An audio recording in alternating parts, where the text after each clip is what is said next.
Assalamualaikum warahmatullahi wabarakatuh. Apa kabar semuanya? Hari ini kita akan belajar tentang menyederhanakan perkalian bentuk akar.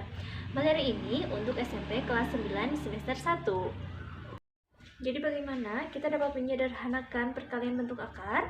Untuk menyederhanakan perkalian bentuk akar, kita dapat menggunakan faktor dari bilangan yang akan kita sederhanakan, di mana salah satu faktornya adalah bilangan kuadrat.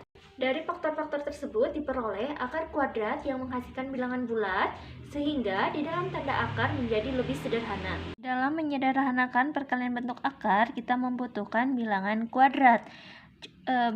Mana bilangan kuadrat itu yang seperti apa? Yaitu angka 1, kemudian angka 4, angka 9, kemudian angka 16, kemudian angka 25, kemudian 36, dan seterusnya ya. Kenapa bilangan-bilangan ini disebut bilangan kuadrat? Karena kalau misalkan kita bentuk akar ya,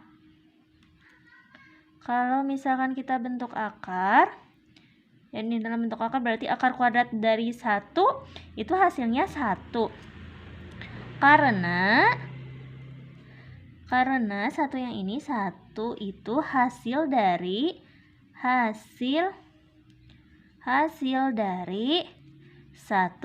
kali 1.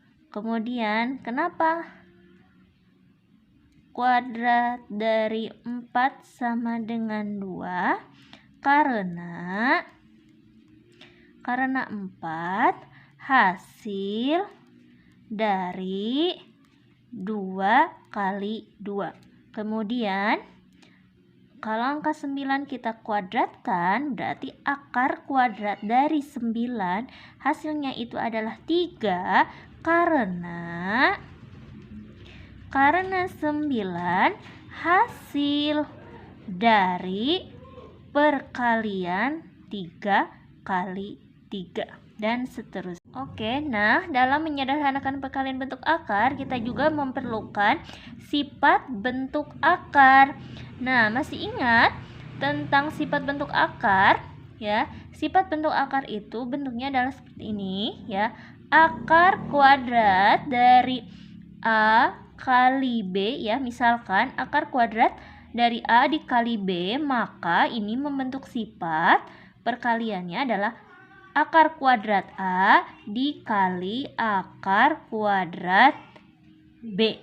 Maka dari itu untuk menyederhanakan perkalian bentuk akar kita memiliki 3 kunci ya, atau 3 langkah yang harus dilakukan. Yang pertama, kita harus mencari faktor dari bilangan yang akan kita sederhanakan. Kemudian setelah itu kita mencari bilangan kuadratnya dari faktornya, kemudian membentuk sifat kuadrat. Oke, untuk lebih jelas ya, contohnya misalkan menyederhanakan bentuk akar dari akar kuadrat dari 8 ya. Yang ini kita cari ya, kita cari faktor dari 8 dengan cara menggunakan pohon faktor.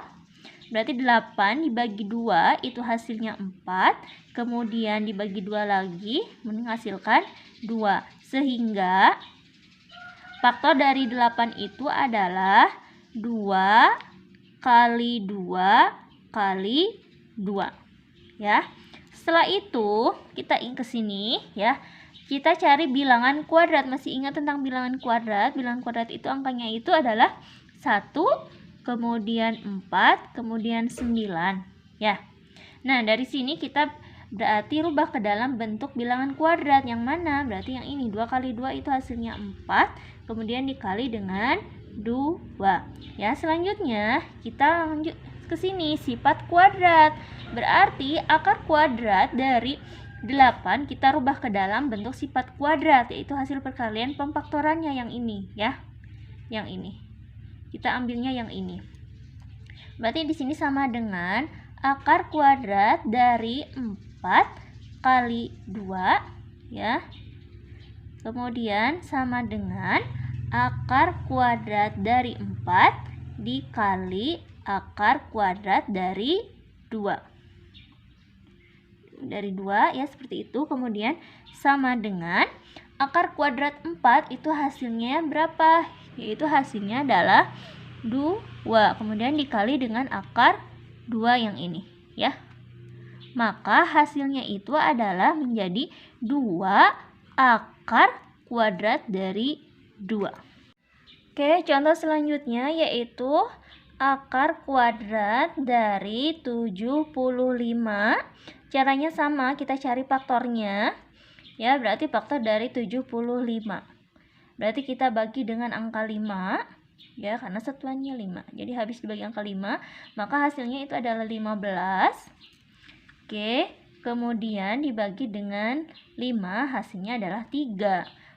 Jadi faktor dari 75 itu adalah 5 kali 5 kali 3. Ya, setelah itu kita cari bilangan kuadrat. Ya, bilangan kuadrat itu 1, 4, 9, kemudian 16, kemudian 25 dan seterusnya. Dari bentuk faktor ini yang 75 ini kita rubah. Adakah perkaliannya yang membentuk bilangan kuadrat? Yaitu ada 5 kali 5, hasilnya 25 dikali 3. Ya, setelah itu yang akar dari 75 itu kita rubah ke dalam bentuk sifat kuadrat dengan yang ini ya, memasukkan yang ini. Ya, kemudian ini jadi sama dengan akar kuadrat dari 25 dikali 3. Maka ini menjadi akar kuadrat dari 25 dikali akar kuadrat dari 3. Maka yang ini akar kuadrat dari 25 hasilnya itu adalah 5. Kemudian dikali dengan akar kuadrat dari 3. Setelah itu maka hasilnya jadi 5 akar kuadrat dari 3. Nah, sangat mudah bukan? Bagaimana? Sangat mudah bukan? Demikian video kali ini, sampai berjumpa di video selanjutnya. Terima kasih. Assalamualaikum warahmatullahi wabarakatuh.